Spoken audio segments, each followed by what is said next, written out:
Hey,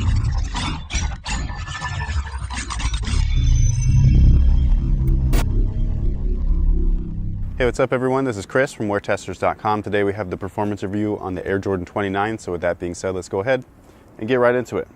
Alright guys, so here is the traction pattern. Definitely a little bit different. One of those things that had me kind of curious or wondering whether or not it would work, especially on less than desirable court conditions. The very first floor that we ever played on with these guys here was at Jordan's house, and that floor is pretty much immaculate, and these things stuck to the floor like glue, which was great, but that's definitely not what I play on a regular basis. So I took these to pretty much every court that I play on. There's one that needs to be resurfaced. There's one that is nicely surfaced but really dirty. That's 24. And then there's the local high school, which is always like a nicely kept gym. And these guys pretty much worked on all of them. No real complaints. The traction pattern is wide enough to where dust does not get stuck in there too bad, and if it does, you just wipe real quick and then you're good to go. This is the translucent version, which you can already see, so if you get one with like a solid rubber sole, those should be a little bit better in dustier settings. So here's just a quick comparison with the 28. These things I still find to be like the best of the best as far as traction is concerned, so this guy didn't quite live up to that, but it was almost as good, which is still good enough for me. The cushion in this thing is Zoom Air up in the forefoot and then nothing in the heel. A little bit different than last year's setup. This is a modified flight plate, so this is almost one continuous piece, and then these little pieces here are just attached, which you can see they're broken up, so they stick those on afterwards.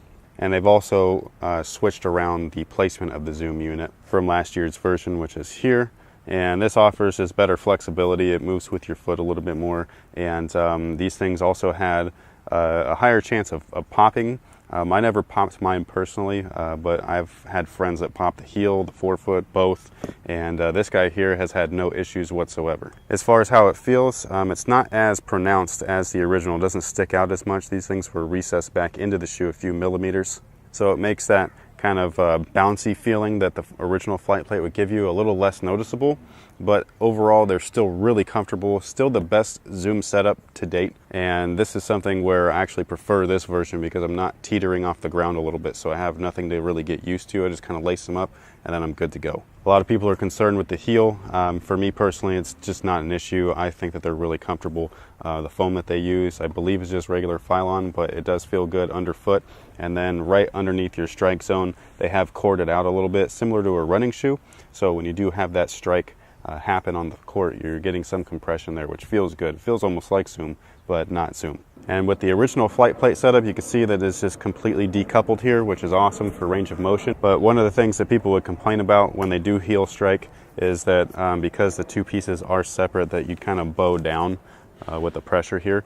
And so something that they've done to fix that was add this little bridge, or what they call a tendril. So when you do heel strike, it's just a smooth transition. There's no bounce or break in your stride, so you're just pretty much going from heel to forefoot really quickly, simply, and there's no distraction or anything like that with your transitions. So the material is performance woven. It's the entire upper. There's not one part of this upper that has not been woven into the structure itself. And for me, this is just like the best thing ever. It feels just like a leather sneaker would had you have broken it in for a few months, but without the break-in period, and they're not leather either, so it's like reducing half of the weight right off the bat. They flex and move with your foot perfectly. It feels great. It feels like playing with a really nice and supportive sock. And because of the weaving process that they have, it's so intricate that each of these strands are really thin. It's really even hard to see because they just kind of go together really nicely. But they've also targeted zones of structure, so if they need more support in this section, which they do, so less stretch, they've tightened up the stitch pattern here, and then they want more stretch here, so they've loosened up the stitch pattern. And these are things that you cannot see because there's so many layers to this that it's really kind of like underneath in the base, and then all of this stuff is just aesthetics. So the way that they've done this, in my opinion, is just genius. It's the first true performance woven upper that we've had without fuse or glue or anything like that backing it. There's no restriction within the upper itself, and it just feels amazing. As far as they fit, I'd go true to size. These things honestly felt better every time you wear them. They made this performance woven upper for a couple reasons. One, it's just cool.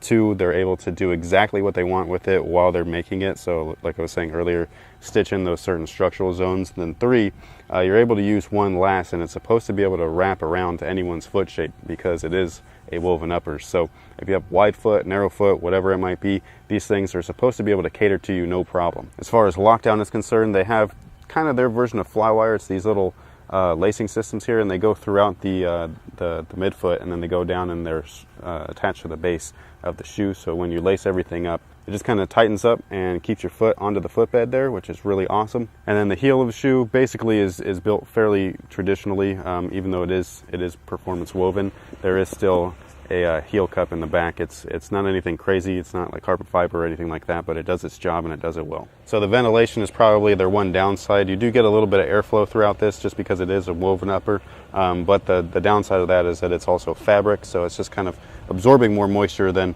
it's allowing like heat to escape with the limited airflow that it offers. As far as the support is concerned, like I was saying earlier, the material section, a lot of that is just kind of woven into the upper itself. Really interesting to do that. It actually works, so I can't complain whatsoever. It just felt like a regular shoe, but without any break-in time. And then the rest of it is coming from the flight plate system. Having it decoupled offers much more range of motion than you'd ever receive in any other shoe. I just really love that decoupled setup, and then with their little tendril addition right there, it just offers a really smooth ride. All right guys, that pretty much takes care of everything for the performance review. These things are awesome on court. I still hold the traction for the 28 just a little bit higher than these guys here, but for what they are, they work really, really great on most court surfaces. And then the performance woven upper is just a game changer for me. I just love the way that it feels. I love the way that it fits. I love the way that it moves. And I love how it feels fresh out the box. You'll be able to grab these guys along with a couple other colorways over at finishline.com. Retail price is going to be $225. Thank you guys for watching. Thanks for all your support. And until next time, guys, have a good one.